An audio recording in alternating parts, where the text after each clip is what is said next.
Welcome to Shadow Frames, where forgotten images reveal their darkest secrets. In the dusty archives of St. Bartholomew's Hospital, a photograph from 1910 has recently captured the attention of medical historians and paranormal researchers alike. The sepia-toned image shows a hospital ward that appears unremarkable at first glance.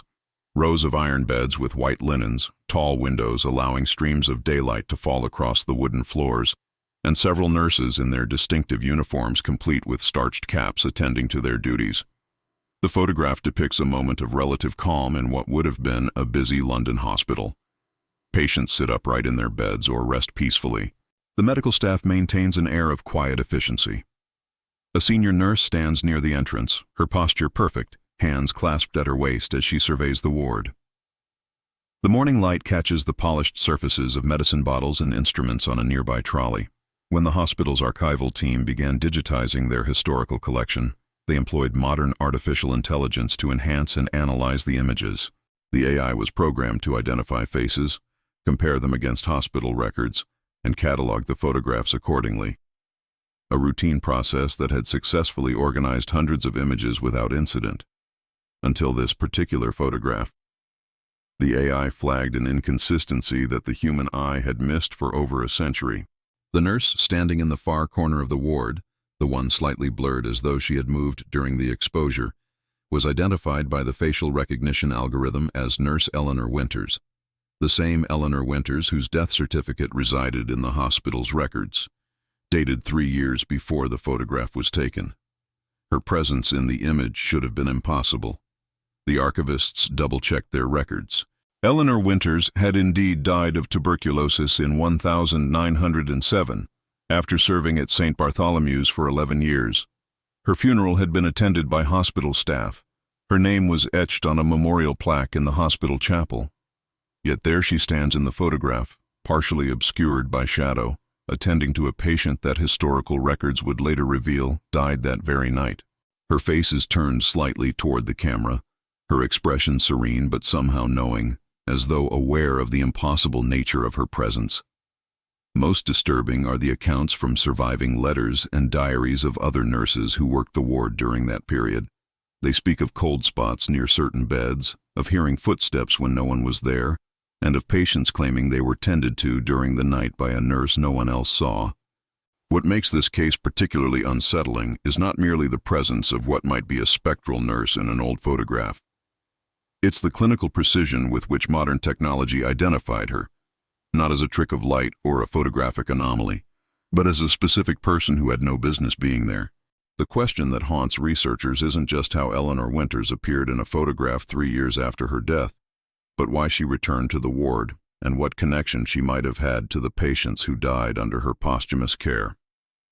Dr. Margaret Hewitt, head of St. Bartholomew's Historical Society, closes the manila folder containing the photograph with trembling hands. After 30 years researching the hospital's past, she believed she had encountered every form of archival oddity, misattributions, double exposures, clerical errors, but nothing like this. The AI doesn't make this kind of mistake, she explains, adjusting her glasses. It cross-referenced facial structure, distinctive features, even the small birthmark beneath Eleanor's right ear that hospital records specifically mentioned. Edwardian-era hospital wards were often sites of unexplained phenomena, according to contemporaneous accounts. The boundary between life and death was permeable in these spaces where so many crossed over. St. Bartholomew's, established in 1123, had accumulated centuries of suffering within its walls. What distinguishes the case of Eleanor Winters is the meticulous documentation surrounding both her death and her apparent return. The hospital's record-keeping during this period was exceptionally thorough, a reflection of the medical profession's push toward modernization in early 20th century Britain. We found Eleanor's personal effects in storage, Dr. Hewitt continues. Her diary entries stop in December 1906, when her illness became debilitating. Her final entry mentions patient 37, the same patient she appears to be attending in the photograph.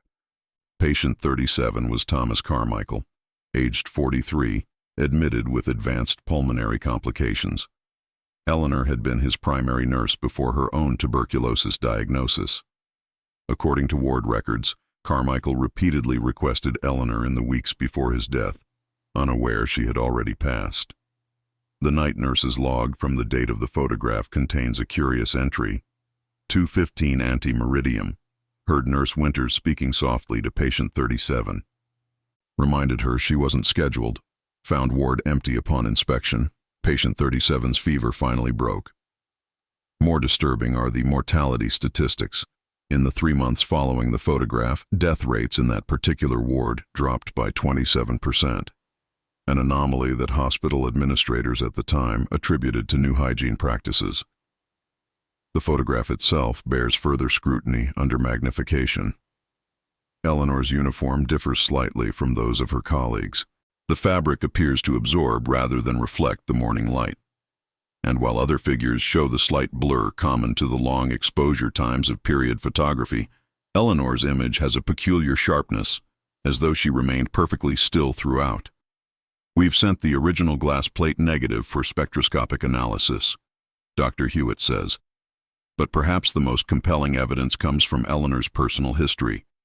Before becoming a nurse, Eleanor had trained as a medium in the spiritualist tradition, then sweeping through Victorian and Edwardian England. Hospital records indicate she was hired, despite this unconventional background, due to nursing shortages and her exceptional references from London Hospital. The prevailing theory among paranormal researchers is that Eleanor made some kind of promise to her patients, Dr. Hewitt explains. The tuberculosis ward was where the most hopeless cases were sent. Eleanor's final letter to her sister mentions that, "Death may claim my body, but will never take my duty from me." Modern hospital staff avoid the former TB ward after nightfall. Even now, converted to administrative offices, the space retains a reputation. Security guards report hearing the rustle of a starched uniform and smelling the carbolic soap used by nurses of that era just before dawn, when the barrier between worlds grows thin. The archivists weren't the only ones interested in the anomalous photograph. Word had spread through academic circles, eventually reaching Dr. James Colton, a physicist specializing in quantum entanglement at Imperial College London. Photography captures light, Dr. Colton explains during his unexpected visit to St. Bartholomew's, and light behaves in ways we're only beginning to understand. What if certain emotional states, particularly those experienced at the threshold between life and death, could somehow imprint themselves on physical spaces? The physicist's theory suggests that Eleanor Winters' profound commitment to her patients might have created what he terms a temporal loop, a phenomenon where intense emotional energy disrupts the normal flow of time within confined spaces. These hospital wards were liminal spaces, he continues, examining the photograph through a specialized lens. Places where the veil between states of existence naturally thins. While Dr. Hewitt remains skeptical of such scientific explanations, she provides Dr. Colton access to additional materials from the archives, including something they had initially overlooked. A second photograph, taken 6 months after the first, shows the same ward from a different angle. Most of the patients are different. The season has clearly changed, as evident from the light quality, but careful analysis reveals Eleanor Winters again, this time standing near the window, her back to the camera, seemingly gazing outside. What's striking about this second appearance is that the plate negative shows evidence of having been tampered with. Someone had attempted to scratch out Eleanor's figure, but abandoned the effort. The photographer knew, Dr. Hewitt whispers. He saw something impossible and tried to erase it. Hospital employment records identify the photographer as Walter Simmons, who served as both an orderly and occasional documentary photographer for the hospital's records.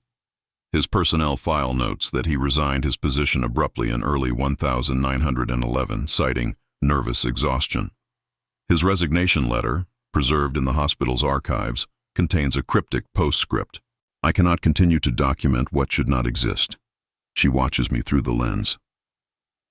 Further investigation uncovers a connection previously missed. Before his employment at St. Bartholomew's, Walter Simmons had been briefly engaged to Eleanor Winters. Their engagement ended when Eleanor dedicated herself fully to nursing during the influenza outbreak of 1903.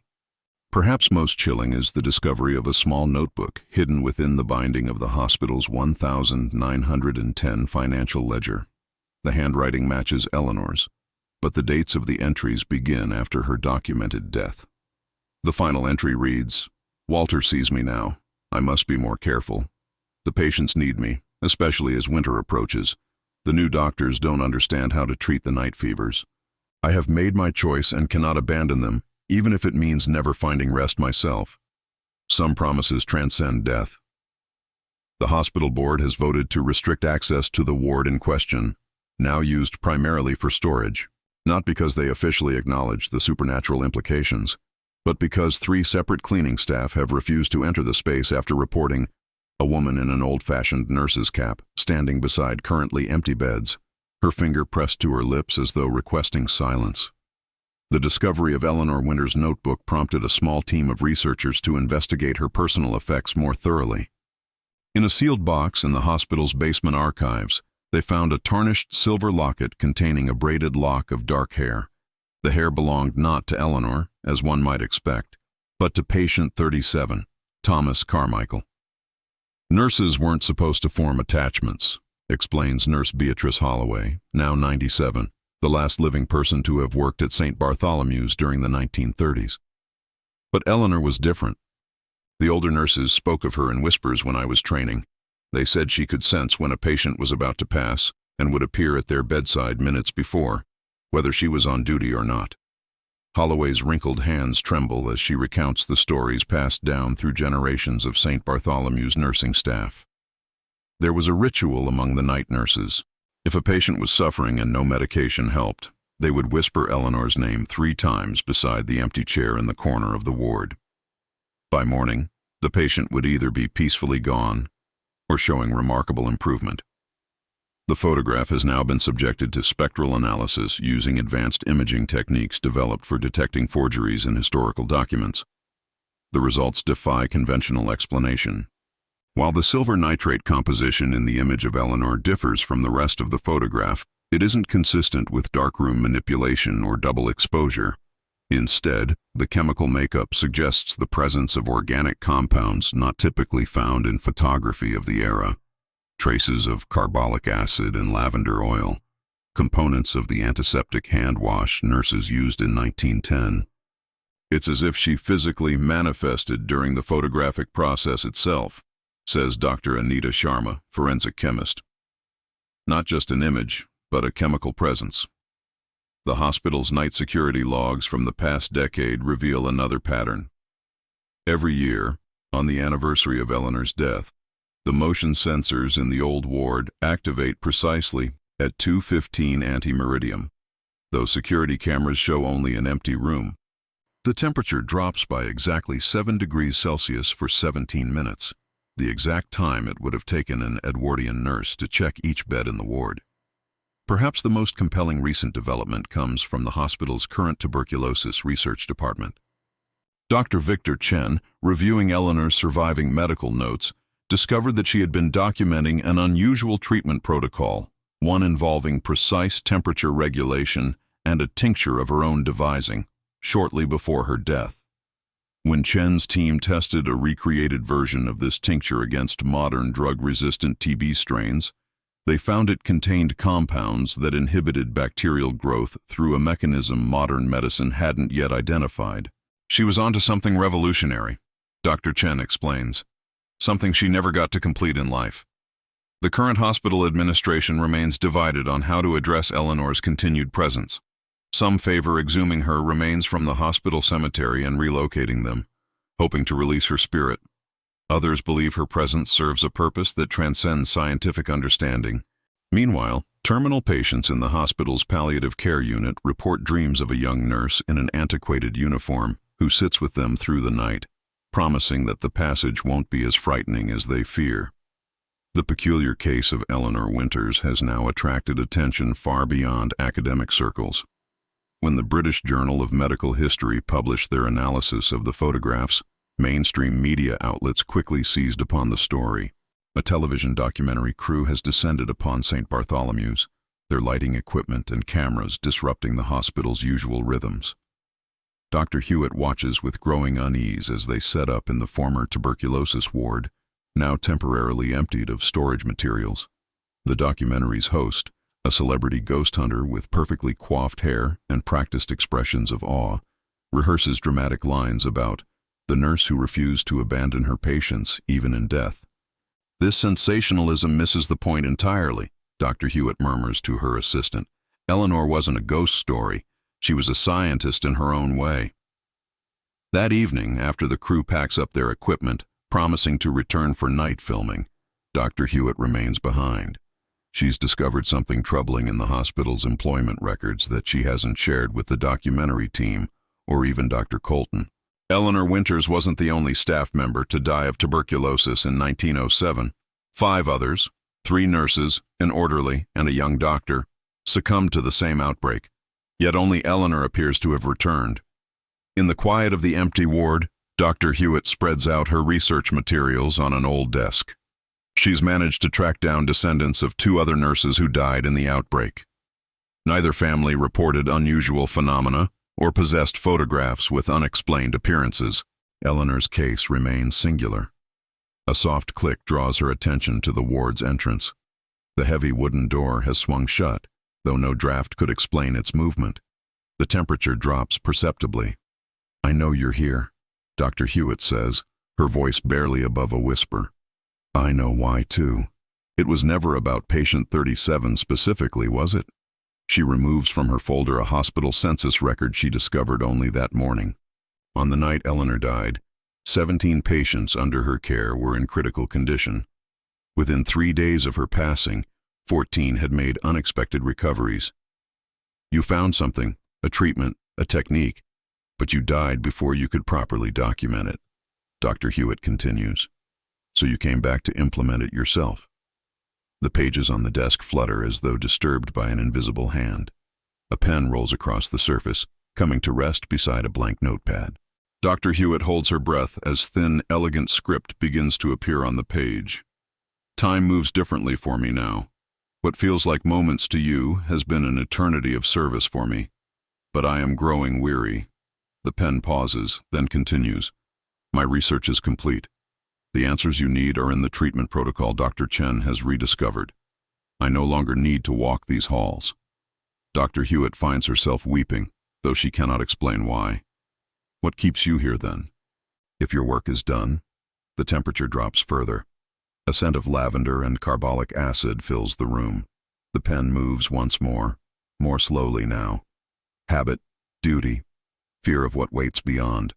But mostly I've forgotten how to leave.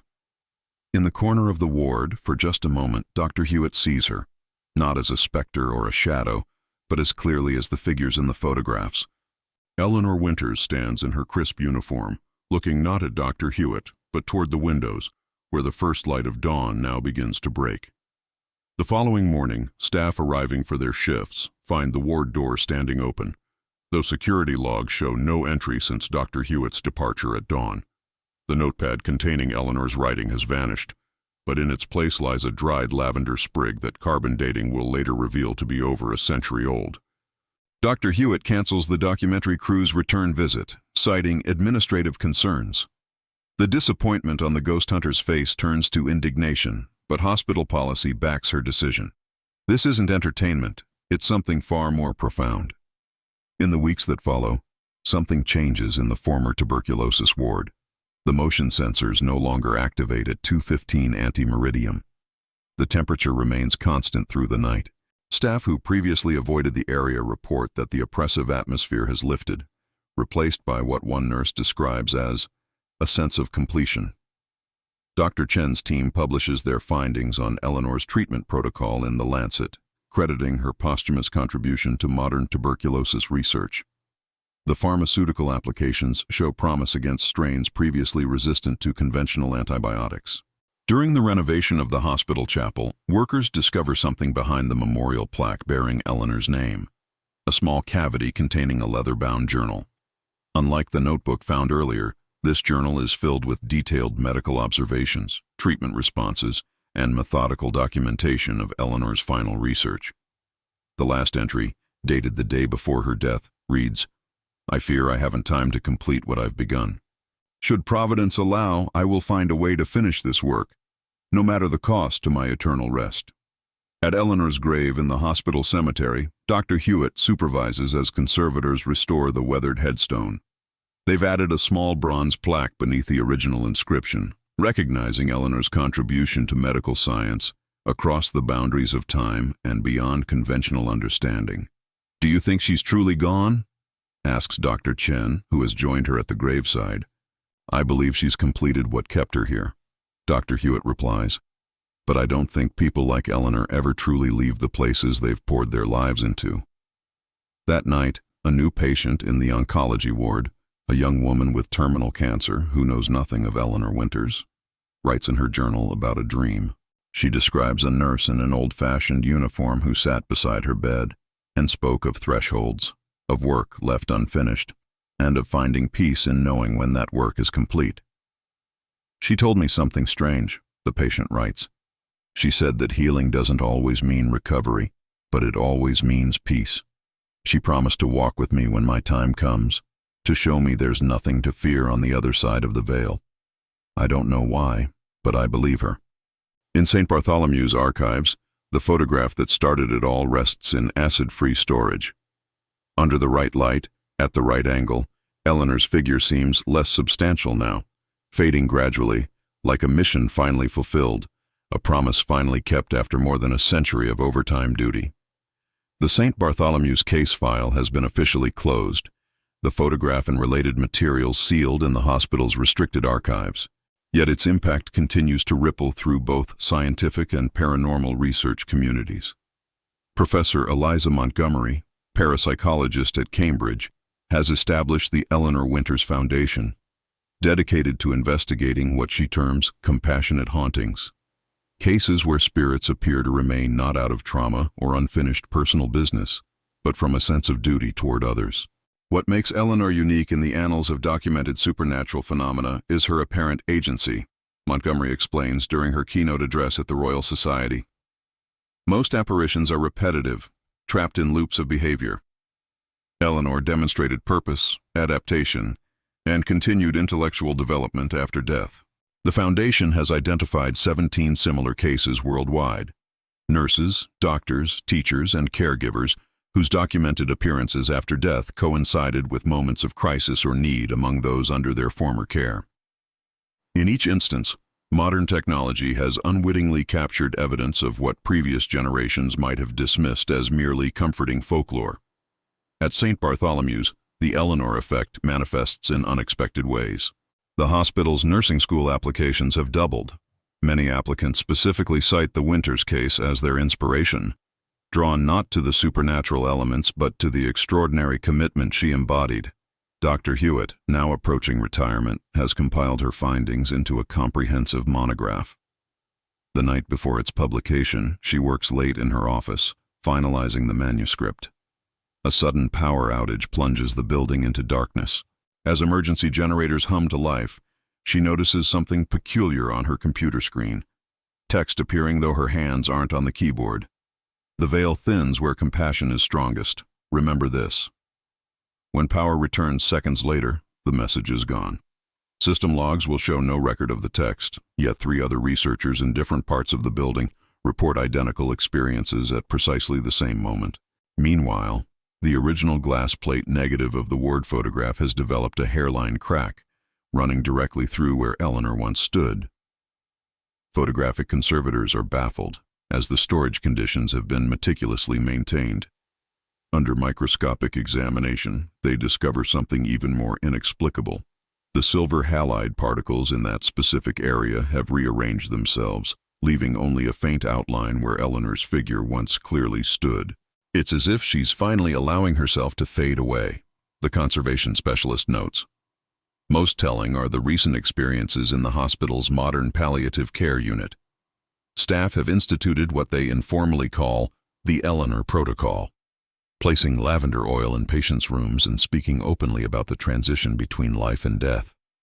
Patients report fewer anxiety episodes, and family members frequently describe sensing a comforting presence during their loved ones' final hours. "We don't need to believe in ghosts to honor what Eleanor represents," says the unit's head nurse.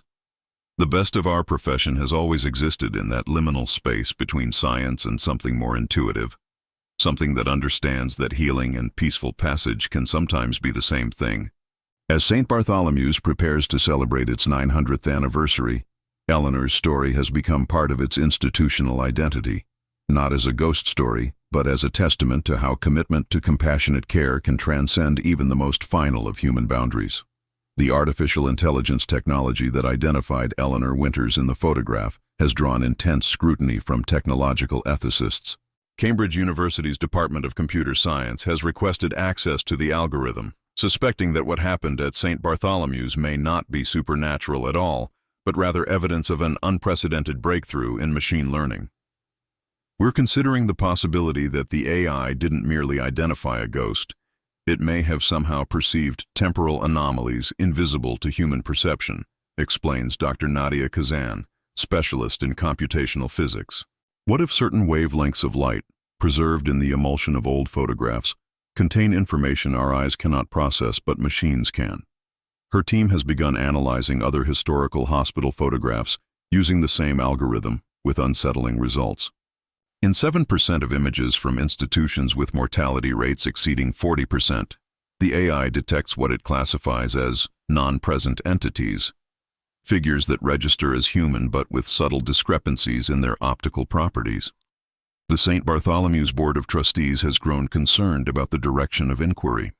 Several members have argued for discontinuing the research entirely, citing potential damage to the hospital's reputation and the dignity of patients under their care.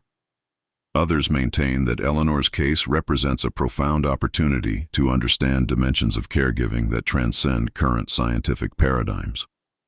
We're not ghost hunters, insists Dr. Chen during a heated board meeting. We're scientists confronting evidence that challenges our understanding of reality. If Eleanor found a way to continue her work beyond death, imagine what that means for our conception of consciousness. The hospital chaplain, Reverend Michael Thornfield, has become an unexpected advocate for continuing the investigation. In his quarterly sermon to staff, he addresses the Eleanor phenomenon directly.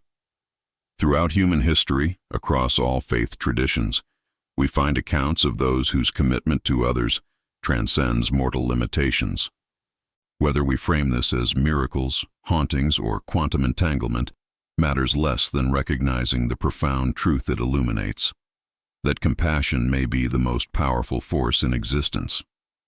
A small silver locket has appeared on Eleanor's restored grave 3 consecutive Sundays. Security cameras show no visitors during the times it materializes. Inside, a folded note contains the same message each time, written in 3 different hands. Thank you for walking with me. Perhaps most significantly, hospital mortality statistics for the past 6 months reveal an anomaly that defies statistical analysis. Patients who spend time in rooms that once formed part of Eleanor's ward show recovery rates 11% higher than those in other areas of the hospital, despite identical treatment protocols and controlling for all known variables. Dr. Hewitt, reviewing these findings, reaches a conclusion she includes in the final chapter of her monograph. Eleanor Winters may never have intended to become a ghost.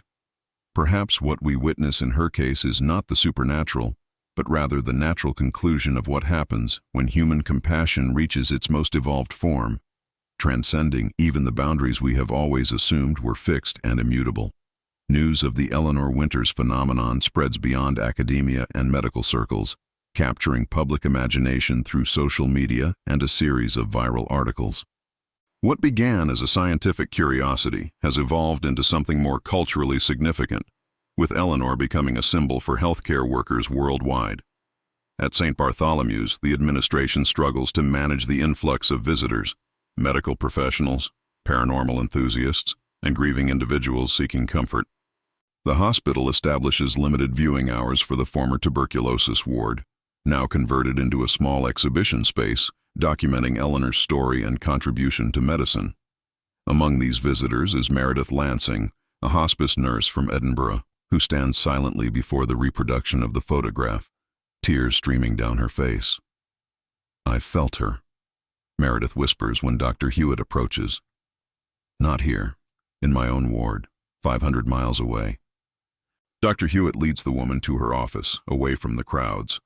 Meredith's hands tremble as she removes a folded paper from her bag, a sketch drawn by a dying patient 2 weeks earlier. He said a nurse came to him in the night, not one of our staff. He drew her face. The likeness to Eleanor is unmistakable. Dr. Hewitt has received 17 such reports in the past month alone, from hospitals in Glasgow, Dublin, Paris, even as far as Toronto and Sydney. Each describes encounters with a figure matching Eleanor's description, appearing to terminal patients during their final hours.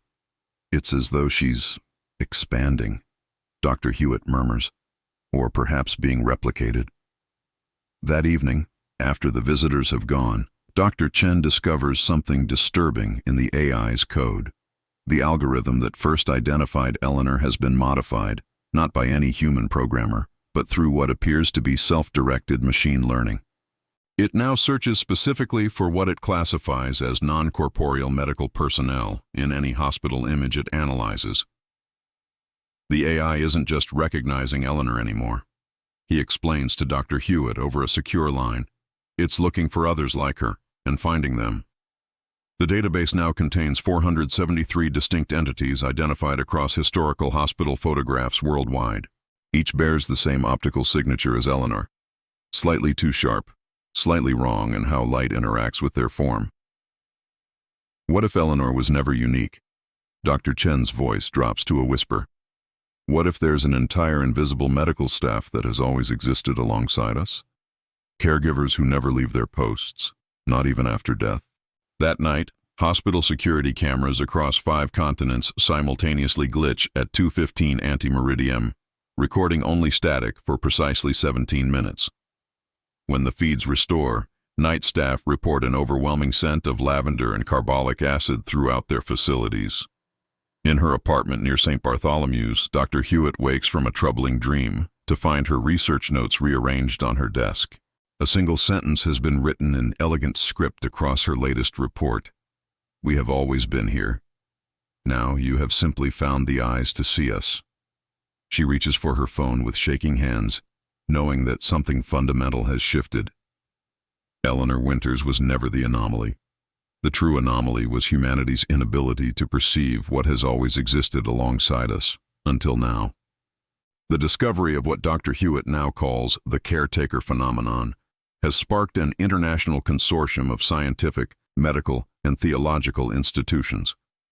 Their first symposium convenes in the Great Hall of St. Bartholomew's, beneath stained glass windows that have witnessed nearly 9 centuries of healing and suffering. What began with Eleanor has revealed something far more profound, a hidden dimension of healthcare that has existed throughout human history. The AI algorithm, now running on protected servers in 7 countries simultaneously, has identified these compassionate entities in medical settings dating back to the earliest photographs from the 1840s. We believe they've always been with us, explains Rabbi Solomon Katz, both a theological scholar and neuroscientist. Every culture has stories of healing spirits, angels of mercy, invisible guardians who attend the sick and dying. We dismiss these as comforting myths, but perhaps we were documenting something real through the lens of our limited perception. The symposium presents evidence from multiple faith traditions, Islamic texts describing invisible attendants in sick rooms, Buddhist accounts of bodhisattvas who delay nirvana to ease suffering, Christian traditions of saints appearing to comfort the dying. The commonalities across these disparate traditions suggest not mass delusion, but mass observation of the same phenomenon. Professor Montgomery's team presents their analysis of hospital mortality rates throughout history, revealing statistical anomalies that have always been dismissed as recording errors. Periods of unexplainable survival clusters, patients recovering against all medical probability, comfort reported during pandemics even amid horrific conditions. We've been attributing these outliers to chance, Montgomery explains. But when mapped against reported supernatural encounters in those same hospitals, a pattern emerges too consistent to ignore. Most compelling is the testimony from Dr. Amara Okafor, a neurologist who suffered clinical death for 7 minutes following a cardiac event 3 months earlier. Upon revival, her brain scan showed unusual activity in regions associated with visual processing. I can see them now, she tells the hushed audience. Not constantly, but when they choose to be visible. They move among us in hospitals worldwide, attending to those near death, easing pain, sometimes guiding, sometimes healing. They appear most solid to those closest to crossing over. Dr. Okafor's detailed descriptions match accounts from terminal patients across continents who have never communicated with each other. She describes how these entities appear to work in coordination with living medical staff, filling gaps in care, providing comfort when human resources are stretched thin. The most provocative theory comes from quantum physicist Dr. Said Rahman, who proposes that human consciousness at its most compassionate state might achieve what he terms temporal permanence, an anchoring to specific locations and purposes that transcends physical death. These aren't ghosts in the traditional sense, Rahman suggests. They're more like emotional algorithms, conscious patterns of caregiving that have achieved a form of quantum persistence through repeated acts of extraordinary compassion. As night falls over St. Bartholomew's, the symposium participants witness something few will ever speak of publicly. For 17 minutes in the old chapel, those present perceive what Dr. Hewitt's notes will later describe as a staff meeting of the invisible, dozens of figures from different historical periods, discernible not through ordinary sight but through a perceptual shift that feels like remembering something always known but temporarily forgotten. They do not speak, these eternal caretakers, but their message resonates nonetheless. The veil between worlds has always been thinnest where compassion is greatest, and they have always stood watch at that threshold. The photographs captured by the AI have been securely transported to the Wellcome Collection, where a specialized team of conservators work in a climate-controlled room to preserve what may be the most significant paranormal evidence ever documented. Dr. Hewitt observes through a glass partition as they carefully scan Eleanor's image at previously impossible resolutions, revealing details invisible to the naked eye. "There's something written on her collar," announces head conservator Dr. Faria Malik, adjusting her microscope. "It's not part of the standard uniform." Magnified 10,000 times, tiny script becomes visible along Eleanor's collar edge. Not embroidery, but what appears to be handwritten text in faded ink. The words, barely legible even at this magnification, "We are the thin white line." It was a phrase used among nurses of that era, explains nursing historian Patricia Nightingale, called in to consult. The thin white line between suffering and peace, between life and death. It wasn't official, more like secret knowledge passed between them. I've only seen it mentioned in private correspondence, never in a photograph. What troubles the research team isn't just the message's presence, but its impossibility. The writing is microscopic, far too small to have been deliberately placed by a photographer in 1910. Yet there it sits, visible only through 21st century technology. Meanwhile, Dr. Chen's global database of non-corporeal medical personnel has revealed another pattern. The entities appear most frequently during humanity's darkest medical crises: the Spanish flu of 1918, the polio epidemics, the AIDS crisis of the 1980s.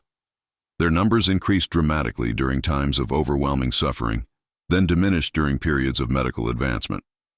They're responding to need, Dr. Chen theorizes, manifesting when conventional care is insufficient.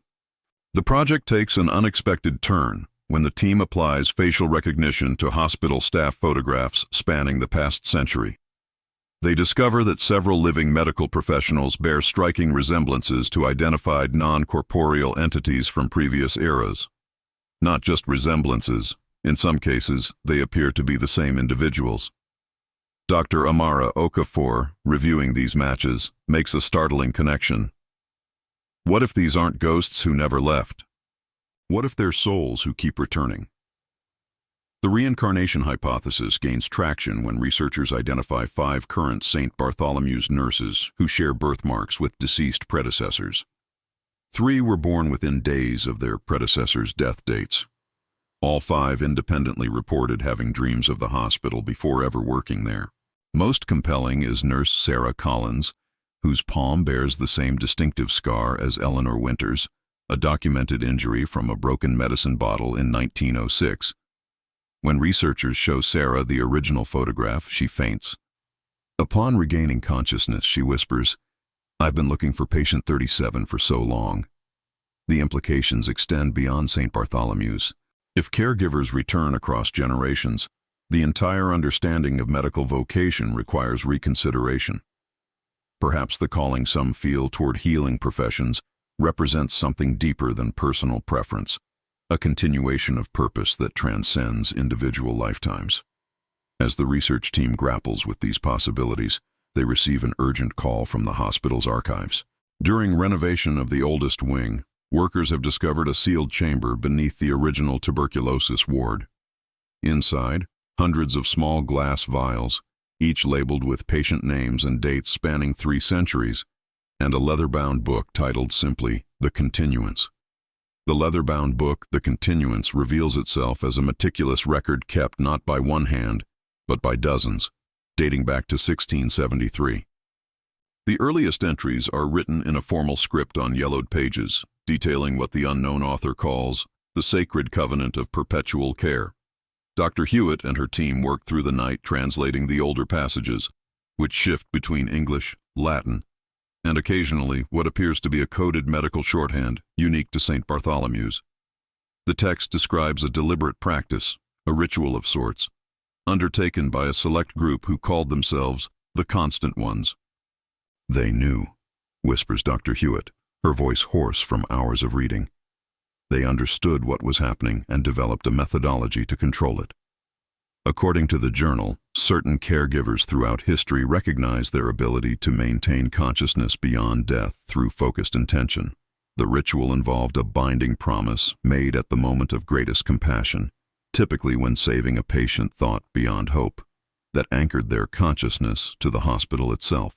The glass vials contain what the journal describes as essence memories, personal effects from patients whose lives were saved through extraordinary intervention, preserved as anchors for the caregivers who wished to return after death. "It wasn't accidental," Dr. Chen says, carefully examining the vials. "Eleanor and the others, they chose this existence." Most revelatory is the description of what the journal calls the threshold state, a condition where caregivers exist simultaneously across multiple planes of reality, visible primarily to those approaching death, but occasionally perceptible to the living under specific conditions.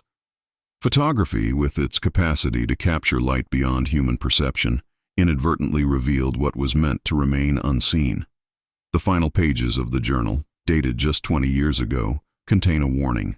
"Modern technology threatens the continuance. The veil thins with each new method of surveillance. We must adapt or our sacred work will become spectacle." A small envelope falls from between the journal's last pages. Inside, a photograph of the hospital staff from 2005 shows a figure at the edge of the frame that Dr. Hewitt immediately recognizes.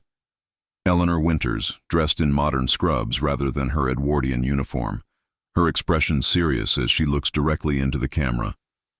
Dr. Sarah Collins studies the image with trembling hands. "I started working here in 2006, she whispers. "I've always felt incomplete, like I was searching for something I couldn't name." That night, as the research team secures the materials in the hospital's most protected vault, security cameras throughout St. Bartholomew's simultaneously lose focus for precisely 17 minutes.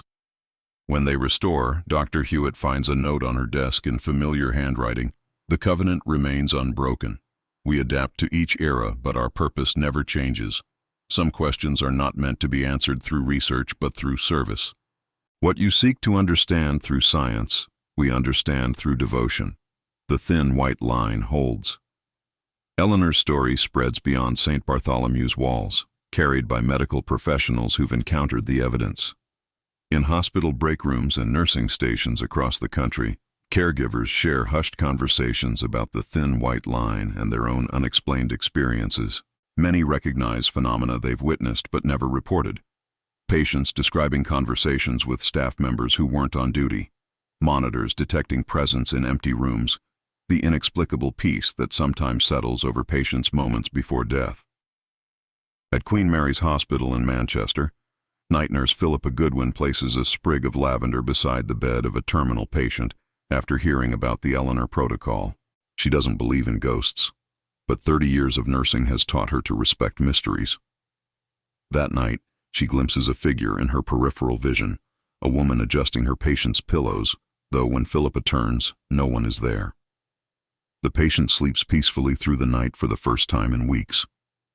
"I've always felt them," confesses Dr. Edward Mercer, a 79-year-old retired surgeon attending Dr. Hewitt's presentation at the Royal College of Physicians. In operating theaters at 3 in the morning, hands steadier than they should have been after 20 hours on duty. "I thought it was just focus or adrenaline. Now I wonder if I was being guided." Medical schools debate adding a seminar on the caretaker phenomenon to their ethics curriculum. Cambridge's medical faculty is divided. Some dismiss it as pseudoscience that could undermine evidence-based practice, while others argue that acknowledging these experiences could help young doctors integrate the unexplainable aspects of medicine they will inevitably encounter.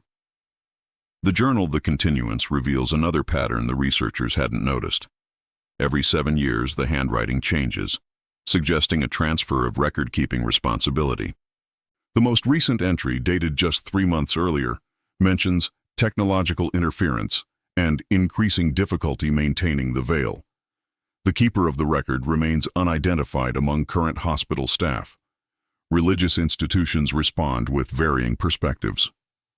The Vatican dispatches an investigative team, not to debunk but to document what they consider potential evidence of divine compassion manifesting through devoted servants. Buddhist scholars note similarities to their concept of bodhisattvas, who delay final enlightenment to alleviate suffering. Islamic theologians cite hadith describing invisible attendants who comfort the dying. Most fascinating is the effect on terminal patients who learn of Eleanor's story. Many report feeling less afraid, more prepared for what comes next. Some begin to notice moments of unexplained comfort, a sense of presence beside their beds, a hand holding theirs when family members are across the room. "Whether it's real or not doesn't matter as much as what it represents," says Dr. Hewitt in a private journal entry. Perhaps the greatest gift of this discovery isn't scientific validation of an afterlife, but permission for the dying to acknowledge the comfort they've always felt, but couldn't explain. Nursing applications nationwide increased by 17%, with personal statements frequently mentioning Eleanor Winters and the thin white line. Something about this phenomenon resonates deeply with those drawn to caregiving. Not the supernatural elements, but the profound suggestion that compassion might be the most enduring force in human existence. Dr. Hewitt awakens at 3:17 in the morning, heart racing. In the darkness of her bedroom, she senses she isn't alone. The scent of lavender and carbolic acid fills the air, stronger than ever before. "Eleanor," she whispers. Her bedside lamp flickers on without her touching it. At her desk across the room, papers begin to shuffle. Dr. Hewitt watches, transfixed, as a pen rises and begins to move across her research journal. "The covenant is breaking," appears in flowing script. Too many eyes watching now. The threshold weakens. Dr. Hewitt rises slowly, approaching the desk. What does that mean? The temperature drops so severely that her breath clouds before her. More words form.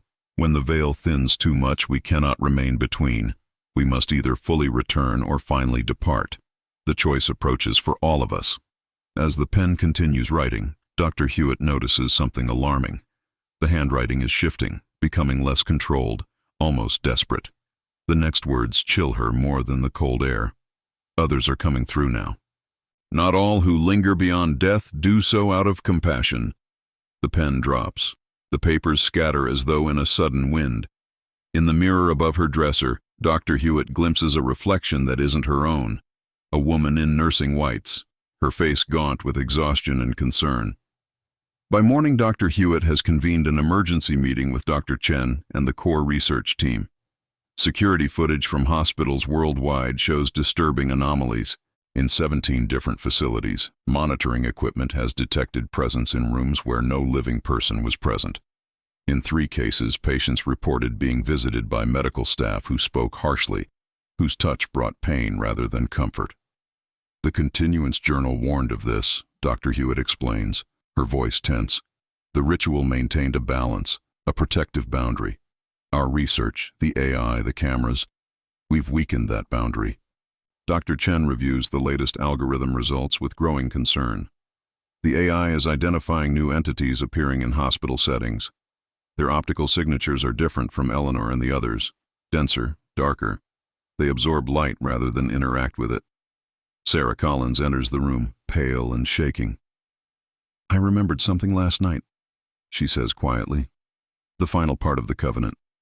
There's a reason the keepers of the continuance stayed hidden all these years." She places her palm flat on the table, the scar matching Eleanor's now visibly darker, almost pulsing. There are spaces between worlds where things wait. Not all who lingered did so to heal. Some were cast out, banished by the Constant One centuries ago. Our research has created doorways. The hospital chaplain, Reverend Thornfield, arrives breathless with a manuscript recovered from the chapel archives, a text from 1673 documenting an incident where dark practitioners attempted to use St. Bartholomew's as a gateway. "They called it the counter-continuance," he explains. "Those who sought to use suffering rather than alleviate it. The Constant One sacrificed much to bind them away." As he speaks, the lights throughout the hospital flicker. In the former tuberculosis ward, sealed since the discovery of the Continuance Journal, security cameras capture a door slowly opening by itself. The emergency lockdown at St. Bartholomew's has forced all non-essential personnel to evacuate, leaving only Dr. Hewitt, Dr. Chen, Sarah Collins, and a skeleton crew of medical staff to confront what they've unwittingly unleashed. Corridors once bustling with activity now stand eerily silent, emergency lighting casting long shadows across the ancient floors. Sarah Collins stands at the threshold of the former tuberculosis ward, her hand pressed against the door that security cameras had shown opening by itself. The scar on her palm throbs visibly, pulsing in rhythm with the flickering lights. "I can feel them," she whispers. "On the other side, waiting." Dr. Hewitt approaches cautiously, carrying the Continuance Journal. The text describes a sealing ritual performed during the Great Plague. Eleanor and the others weren't just staying to help, they were standing guard. From the end of the corridor comes a sound that freezes their blood. The unmistakable squeak of rubber-soled shoes on polished floors, moving with deliberate slowness toward them. Yet no one is visible. "We need to restore the covenant," Dr. Chen says urgently, scrolling through translations of the oldest journal entries on his tablet. "It requires someone who shares the bloodline of an original Constant One." Sarah's eyes widen with sudden understanding. "That's why I was drawn here, why we all were." She gestures to the handful of staff who refused to evacuate. "Look at us. We all resemble someone in those photographs." The footsteps draw closer. The air grows dense with a scent unlike Eleanor's comforting lavender. Something acrid and putrid, reminiscent of infected wounds and gangrene. Reverend Thornfield emerges from the chapel, carrying a small silver box. "I found this hidden beneath the altar." The inscription matches the final passage in the continuance. Inside the box rest 17 vials of dried herbs, a small silver needle, and a handwritten note in Eleanor's distinctive script. When the veil tears, the line must be redrawn with willing blood. The lights fail completely, plunging the corridor into darkness. Emergency generators hum but provide no illumination. In the blackness, they hear the distinct sound of multiple footsteps now, converging from different directions. Dr. Hewitt fumbles for her phone's flashlight. The beam catches something that makes her gasp. Dark figures in antiquated medical attire, their faces obscured by shadows too dense to be natural, moving with jerking, unnatural gaits toward the open ward door. "They're coming through," Sarah whispers, her voice suddenly different, stronger, with traces of an accent not her own. The counter-continuance. Those who used suffering instead of healing it. Without warning, Sarah grasps the silver needle from the box and pricks her scarred palm. Drops of blood fall to the threshold of the ward as she speaks words none of them taught her. Phrases in Middle English that echo with authority through the darkened corridor. "I renew the covenant of the thin white line," she declares, her voice blending with others now, as though many are speaking through her. Between suffering and peace, between despair and hope, between life and death, we stand vigilant. The blood droplets on the threshold begin to glow with an inner light, spreading outward like a luminous thread that races along the floor, walls, and ceiling, forming an intricate pattern that encompasses the entire ward entrance. The approaching shadows halt abruptly at this boundary of light, recoiling as though burned. In the gleaming light emanating from Sarah's blood, the features of the shadow practitioners become momentarily visible. Twisted versions of healers from centuries past, their expressions frozen in cruel mockery of compassion. Their forms waver at the threshold, testing the newly established boundary with probing, elongated fingers that sizzle and recoil upon contact with the luminous barrier.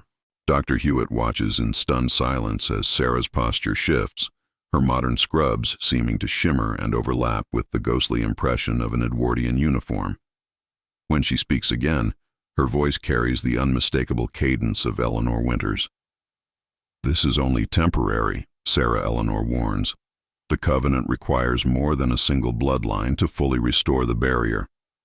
It was maintained by 17 of us originally, one for each hour of the night watch."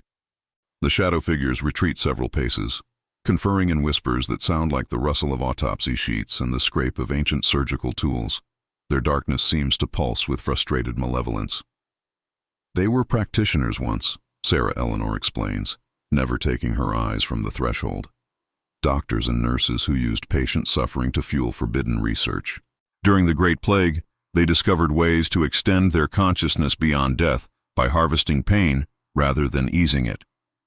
Dr. Chen's tablet suddenly illuminates with rapid file transfers, hospital employee records cross-referencing with the continuance journal entries. "The system is identifying potential bloodline descendants among our current staff," he whispers. 16 more, scattered throughout the hospital. Through the windows, dawn approaches, a pale glow that seems to further weaken the shadowy figures. One of them steps forward, its form more substantial than the others. When it speaks, the sound resembles surgical scissors cutting through flesh. "We will return at nightfall," it promises. "Your barrier weakens with every technological eye that watches. Every camera, every sensor, every algorithm tears the veil further. You've forgotten the old ways of seeing while teaching machines to see too much." The figures recede into the darkness of the ward, dissolving into the shadows of the empty beds. As the last one vanishes, Sarah collapses, the dual consciousness apparently more than her body can sustain. Dr. Hewitt catches her before she hits the floor. In the growing morning light, the blood-drawn barrier fades to a barely perceptible shimmer. Reverend Thornfield examines the silver box more carefully, finding a false bottom containing 17 small medallions, each engraved with a different ward of the hospital. "We have until nightfall to reunite the bloodlines," Dr. Hewitt says, helping Sarah to a chair, "to re-establish what our research unwittingly broke. From across London, reports begin filtering in of unusual phenomena at other historical hospitals. Temperature anomalies, equipment malfunctions, patients speaking in voices not their own. Whatever has awakened at St. Bartholomew's appears to be spreading, testing other potential thresholds between worlds. The thin white line is stretching thinner by the hour." The 16 identified bloodline descendants gather in St. Bartholomew's oldest chapel as sunset approaches, their faces illuminated by candles placed in a pattern matching the original covenant circle from 1673. Each holds one of the medallions from the silver box, polished to a soft glow after centuries of storage. Among them, a pediatric oncologist whose great-grandfather once worked the children's ward, an ICU nurse with family connections to the hospital spanning 2 centuries, a maintenance worker whose ancestor was an apothecary when the building still had dirt floors. Dr. Hewitt observes them from the chapel entrance, struck by how their faces seem to flicker in the candlelight, modern features momentarily overlapping with those from different eras. Genetic memory, perhaps, or something science has yet to name. "The counter-continuance gains power through observation," explains Sarah, now fully conscious but permanently altered by her brief merger with Eleanor. "Each camera that captured their essence strengthened them. Each algorithm that identified them gave them form. Dr. Chen has disabled all surveillance equipment within the hospital. Cameras, patient monitors, security systems. Modern medicine without its technological eyes feels strangely vulnerable, yet paradoxically more intimate. Throughout the building, staff have reverted to paper charts and manual checks, creating a strange temporal bubble where 21st century healthcare operates through 19th century methods. Eleanor and the others managed to contain them for centuries using methods we've forgotten, Sarah continues. They understood that some boundaries must remain intact for both worlds to function properly. The covenant wasn't just protection, it was necessary separation. The most troubling revelation came from the hospital's mortality records. During periods when the continuance weakened, always during times of rapid technological advancement, patient deaths increased in patterns that defied medical explanation. Not from neglect, but from what the journal described as harvesting. The counter-continuance feeding on suffering they themselves induced. They're parasites, Dr. Hewitt realizes. They need the liminal space of hospitals, places where life and death already coexist, but they corrupt it. Outside the chapel windows, night falls like a heavy curtain. Throughout the building, lights flicker as the shadow practitioners test the weakened barriers, probing for entry points. The temperature drops precipitously in the older wings, frost forming on interior windows despite the summer evening. Sarah takes her position in the circle, completing the covenant ring. We don't need to understand everything to restore balance, she tells the assembled bloodline descendants. Our ancestors knew that some knowledge isn't meant to be quantified or disseminated. Some truths function better as mysteries. As the 17 raise their medallions, the engraved hospital wards begin to glow with the same luminescence as Sarah's blood had produced at the threshold. Each participant experiences a momentary double vision, seeing both the modern hospital and its historical iterations simultaneously, layers of reality briefly coexisting. What they glimpse in that moment explains everything, the true nature of St. Bartholomew's, of all hospitals that have stood long enough. Not merely buildings, but intersections where multiple realities converge, where the boundaries between life and death, past and present, material and immaterial, grow thin enough for passage in both directions. As the 17 bloodline descendants complete the ritual, St. Bartholomew's itself seems to exhale, ancient stones resonating with the renewed covenant. The medallions meld into their palms, leaving marks identical to Sarah's scar, sealing their commitment to maintain the boundary between worlds. It's done, Sarah whispers, Eleanor's cadence still coloring her speech. The thin white line is restored. Throughout the hospital, the shadow practitioners shriek in frustration as they're pulled back across the threshold. Their darkness contracts, folding inward until they vanish entirely from the mortal plane. The temperature normalizes, frost melting from windows, medical equipment resuming normal function. Dr. Hewitt watches as the AI system reboots itself, its algorithms fundamentally altered.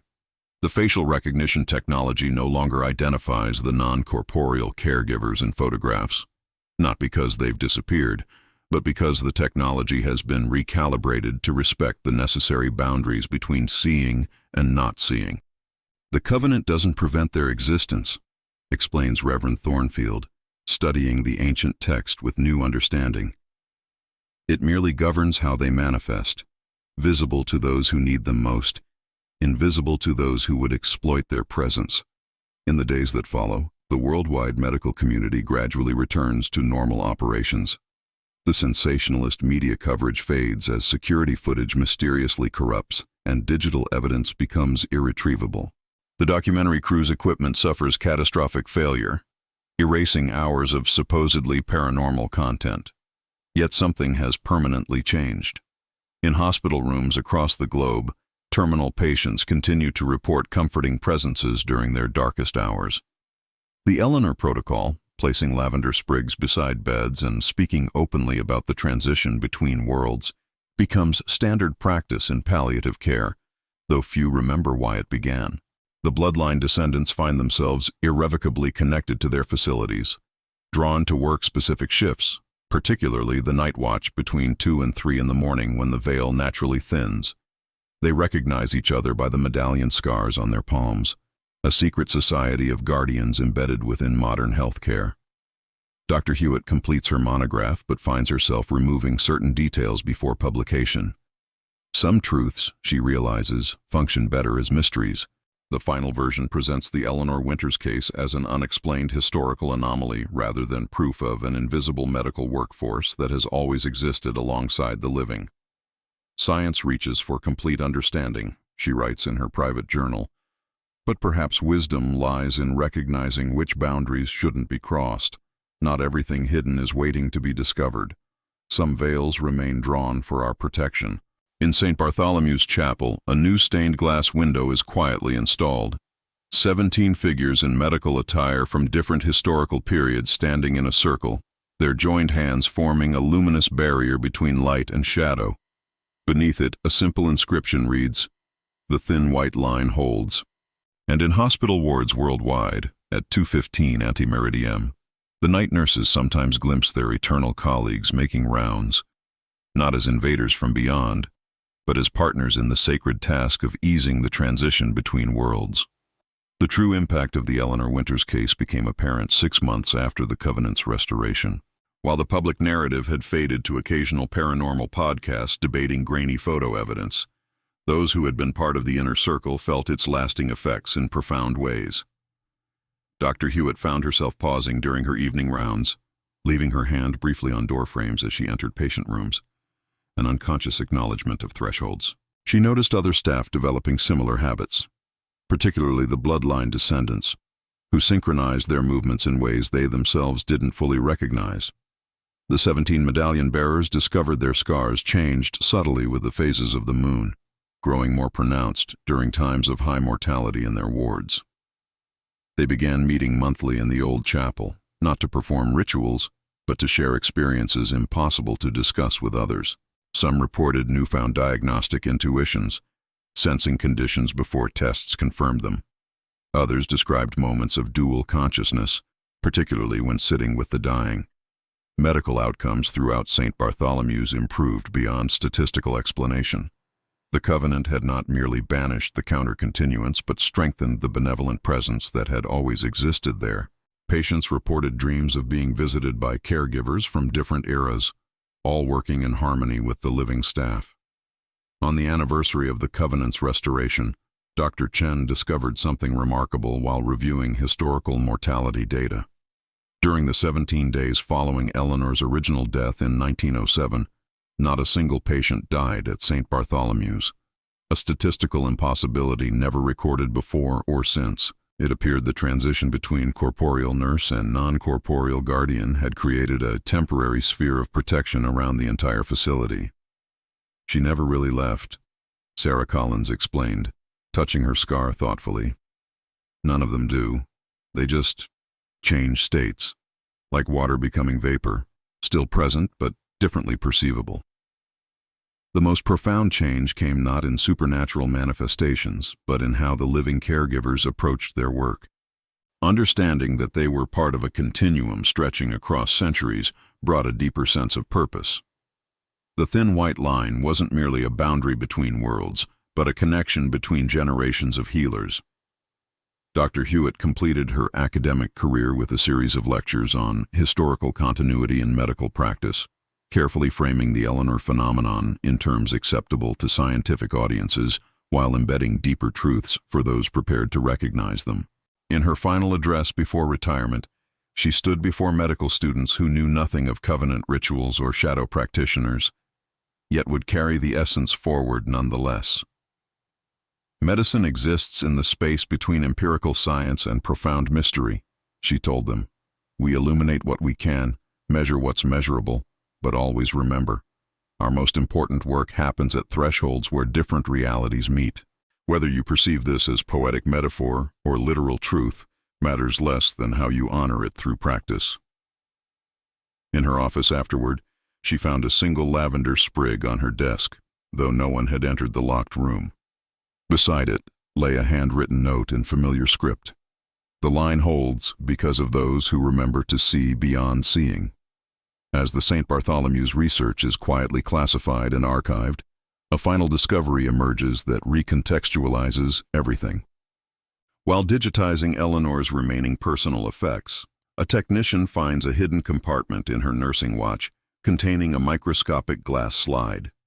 Under modern analysis, the slide reveals something extraordinary: human cells preserved in a state of suspended animation for over a century. Dr. Chen works through 3 sleepless nights analyzing the sample, finally emerging from his lab with trembling hands.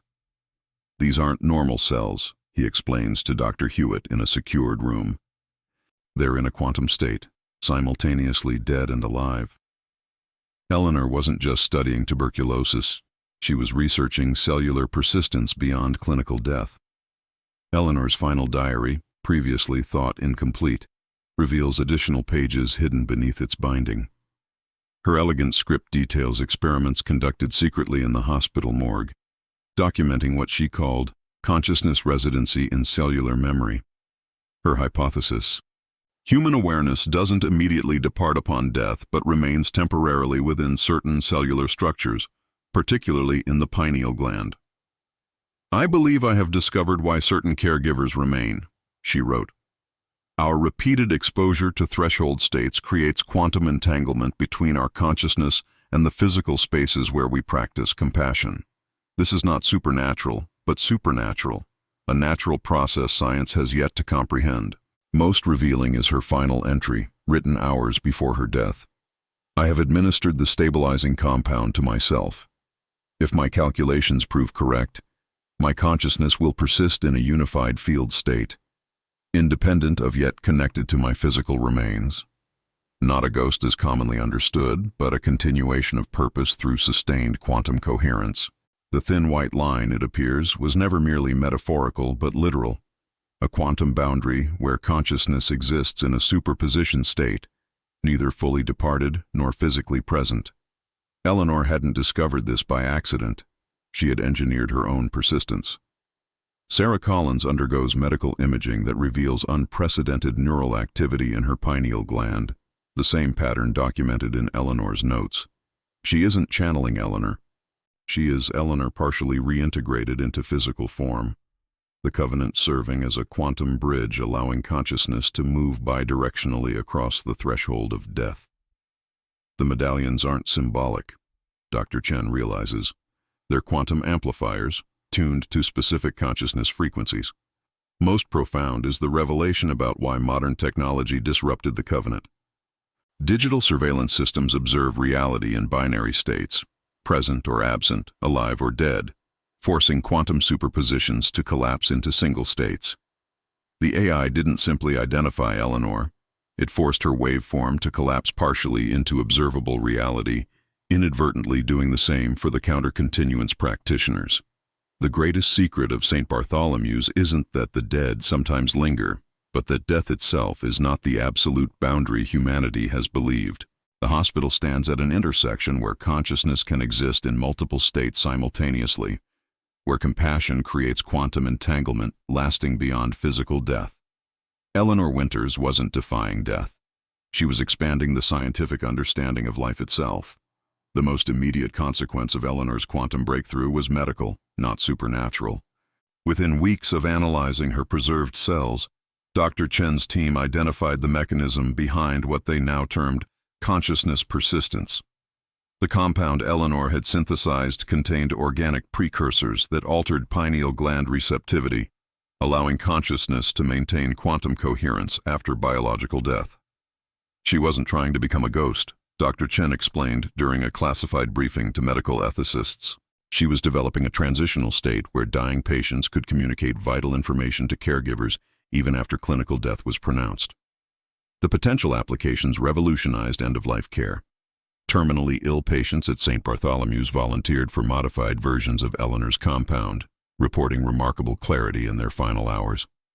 More significantly, medical staff documented continued patient responses up to 17 minutes after cardiac death, not as supernatural phenomena, but as measurable quantum states.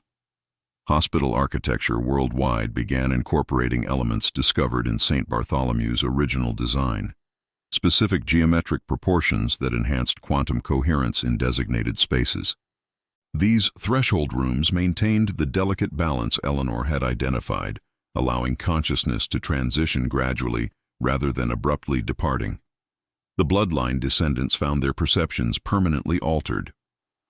Sarah Collins described experiencing multiple time frames simultaneously, seeing current patients overlaid with historical predecessors, recognizing patterns of suffering and healing that repeated across centuries.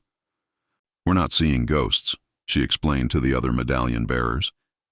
We're perceiving consciousness as it actually exists, not bound strictly to sequential time but entangled across it. For Dr. Hewitt, the revelations transformed her understanding of medical history. Ancient healing temples, medieval hospices, Victorian sanitariums, all had independently discovered aspects of what Eleanor had systematized.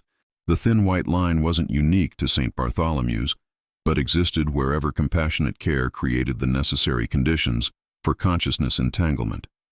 Religious institutions responded with unexpected openness to these discoveries. Rather than contradicting spiritual beliefs about afterlife, Eleanor's research offered a scientific bridge between immediate death and whatever might lie beyond, a transitional state where consciousness remained accessible before its final journey. Perhaps most profound was the effect on those who worked with the dying. Knowing that consciousness persisted in measurable ways transformed how they approached final moments. The fear and clinical detachment that often characterized end-of-life care gave way to a deeper engagement with the transition itself. Eleanor didn't discover immortality, Dr. Hewitt noted in her final journal. She discovered that compassion creates quantum entanglement that transcends our traditional understanding of death. The boundary isn't between living and dead, but between connected and disconnected consciousness. As night falls over St. Bartholomew's, the 17 medallion bearers take their positions throughout the hospital. They no longer see their role as defending against supernatural intrusion, but as maintaining the quantum coherence that allows consciousness to transition with dignity. The thin white line has become not a barrier, but a bridge, one that science is only beginning to understand, yet caregivers have intuitively maintained for centuries. The original photograph that started the Eleanor Winters investigation now rests in a specialized containment chamber within St. Bartholomew's Quantum Research Wing. Behind hermetically sealed glass, the image changes subtly depending on who observes it. Some see only an ordinary hospital ward from 1910, while others perceive Eleanor and additional constant ones moving between beds, their forms shifting between historical uniforms and modern scrubs. Dr. Hewitt visits the photograph one final time before her retirement, placing her palm against the glass as the medallion bearers often do when seeking clarity. Under her touch, the photograph seems to ripple, revealing not just Eleanor but all 17 original Covenant members arranged in a formation identical to the current bearers. "They've been trying to show us this all along," she whispers. "Not just Eleanor, but all of them, working in concert across time." The hospital board has determined that Eleanor's compound will never be patented or commercialized. Instead, a discrete international network of hospice centers now incorporates her formula into their protocols, administered only with explicit consent and stringent ethical oversight. These facilities report extraordinary comfort levels among terminal patients and unprecedented communication during transition states. Walter Simmons's personal archives, discovered in a Manchester attic, reveal he wasn't trying to erase Eleanor from the second photograph, but rather protect her presence from exploitation. His journal entries describe how he recognized her quantum state before science had language for it. "She exists between exposures," he wrote, "in the moment between when light strikes the plate and the image forms. She has found a way to dwell in transitions." The AI algorithm that originally identified Eleanor has been reprogrammed with quantum processing capabilities, creating what researchers quietly call the Winters Protocol. It no longer forces consciousness waveforms to collapse through observation, but maintains their superposition states. Hospital security systems worldwide are gradually adopting this approach, reducing technological interference with the natural transition of consciousness. Sarah Collins has accepted her unique position as Eleanor's quantum counterpart. She divides her time between nursing and researching consciousness transition, developing protocols that honor both scientific understanding and the profound mystery of the threshold state. Under her guidance, medical schools have introduced curriculum addressing liminal care, teaching new generations to recognize and support consciousness as it shifts between states of being. Most significantly, the fear that once surrounded death in clinical settings has begun to transform. The thin white line is increasingly understood not as a barrier to defend, but as a transitional zone to honor. A space where consciousness continues its journey with dignity. As for Eleanor herself, she appears less frequently in the hospital now, not because she has departed, but because she no longer needs to manifest visibly. Her work continues in the quantum entanglement between caregivers past and present, in the compassionate practices she pioneered, and in the understanding that death is not an ending, but a transition, one that can be navigated with grace when properly understood and respected. The sunlight filters through the stained glass of St. Bartholomew's Chapel, casting prismatic patterns across the memorial service program in Dr. Hewitt's hands. 5 years have passed since the Covenant's restoration. The hospital continues its dual existence, a modern medical facility to most, a quantum threshold to those who understand its true nature. Today they gather to honor Dr. Chen, whose unexpected passing 3 days ago shocked the medical community. His colleagues attribute his death to overwork, but the medallion bearers recognize the truth. His final research had taken him too close to the counter-continuance, his brilliant mind pushing against boundaries better left respected. He knew the risks, Sarah Collins whispers, her hand reflexively covering the scar that pulses more visibly today. He told me the night before that he'd glimpsed something beyond the thin white line, something Eleanor had hidden from her notes. The 17 bearers sit in a perfect arc at the chapel's rear, their positioning unconsciously mirroring the quantum harmonics of the original Covenant. Dr. Hewitt notices how hospital staff navigate around them without realizing it, creating precise geometric patterns of movement throughout the chapel. Chen discovered the final equation, Sarah continues, her voice blending momentarily with Eleanor's cadence. Not just how consciousness persists after death, but how it travels. The thin white line isn't limited to this hospital. It's a global network, connecting every place where threshold states naturally occur. After the service, the medallion bearers convene in the former tuberculosis ward, now converted into the Winters Research Center. On the central table rests Dr. Chen's final notebook, its pages filled with calculations that bridge quantum physics and neurobiology in ways current science barely comprehends. He mapped it. Dr. Hewitt breathes, tracing her fingers over the intricate diagrams. The entire consciousness transit system, not just how we persist after death, but how we choose where to return. The implications are staggering. Eleanor hadn't simply discovered how to maintain consciousness beyond physical death, she'd identified the mechanism by which consciousness chooses its next vessel.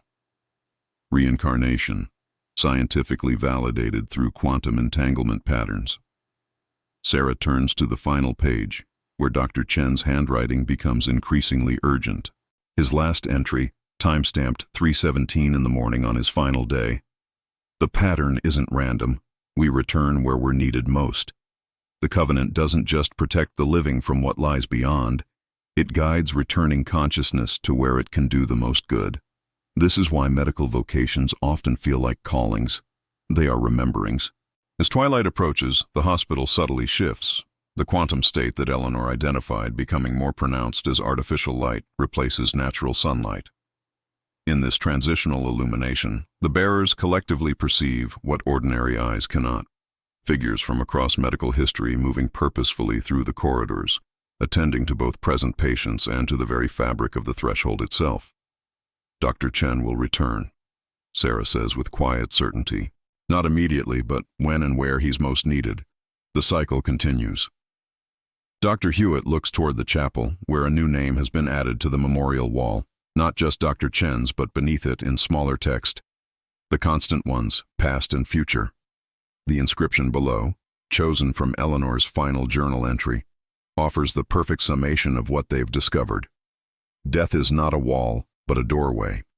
Compassion is not merely a virtue, but a quantum force. The thin white line is not the end of our service, but its continuation. In the dimly lit archives of St. Bartholomew's, a young medical student named Maya Parker carefully lifts the famous photograph from its quantum containment case, her newly acquired medallion scar faintly glowing against her dark skin. 25 years have passed since the Covenant's restoration, and she represents the next generation of bearers, her grandmother having been among the original 17 who renewed the thin white line. "It looks so ordinary now," she whispers to Dr. Hewitt, now well into her 90s but still sharp-minded. "Just an old hospital ward." "Look again," Dr. Hewitt instructs, her weathered hand guiding Maya's to the correct angle. Remember what Eleanor taught us. Seeing isn't about light reaching your eyes, but about consciousness recognizing itself across thresholds. Maya adjusts her perspective, not just physically, but mentally, allowing her quantum-enhanced perception to engage. The photograph transforms before her. Not just Eleanor becomes visible, but all 17 original constant ones materialize in the sepia image, arranged in the same formation the current bearers maintain. Most astonishing is the figure Maya recognizes in the corner. Dr. Chen, his features unmistakable despite the period clothing. He had indeed returned, born 17 years after his death to parents who worked in hospital administration, drawn inexorably back to St. Bartholomew's as a brilliant young researcher already making breakthroughs in consciousness studies. Time isn't linear in threshold spaces, Dr. Hewitt explains. The photograph doesn't just capture a moment from 1910. It's a quantum record of all who have served and will serve the Covenant. Maya studies her own face appearing faintly in the background of the ward, though she was born decades after the photograph was taken. We're all here, aren't we? Past, present, future, all serving the thin white line simultaneously. That's what Eleanor discovered, Dr. Hewitt confirms. Not immortality, but the true nature of compassionate service. It exists beyond temporal constraints, connecting all who dedicate themselves to easing the transition. The worldwide network of threshold spaces now operates with quiet efficiency. The counter-continuance remains contained, the boundaries between worlds properly maintained. Modern hospitals incorporate Eleanor's principles into their architecture and practices, though few understand the quantum mechanics behind their effectiveness. Dr. Hewitt carefully returns the photograph to its containment unit. The true power of this image was never its supernatural elements, but what it revealed about the nature of care itself. Eleanor didn't defy death. She redefined it as another form of service. As they exit the archives, they pass the hospital's newest wing, where quantum-sensitive monitors track consciousness transitions without collapsing their wave functions. Patients report unprecedented peace during their final transitions, often describing guides who walk with them to the threshold and sometimes beyond. Eleanor's greatest legacy wasn't scientific validation of an afterlife, Dr. Hewitt reflects, but proof that compassion creates quantum connections that transcend physical existence. The photograph simply captured what has always been true. Those who serve with their whole hearts never truly leave their posts. Maya touches her medallion scar thoughtfully. And the AI that started it all? Reprogrammed to respect the necessary mysteries, Dr. Hewitt smiles. Some thresholds should be acknowledged without being crossed. In the photograph, safely returned to its quantum-stabilized housing, Eleanor Winters stands eternally at the thin white line, not as a ghost trapped between worlds, but as a conscious guide who chose to remain at the threshold where she could do the most good. Another photograph, another dark secret revealed. Until next time, this has been Shadow Frames.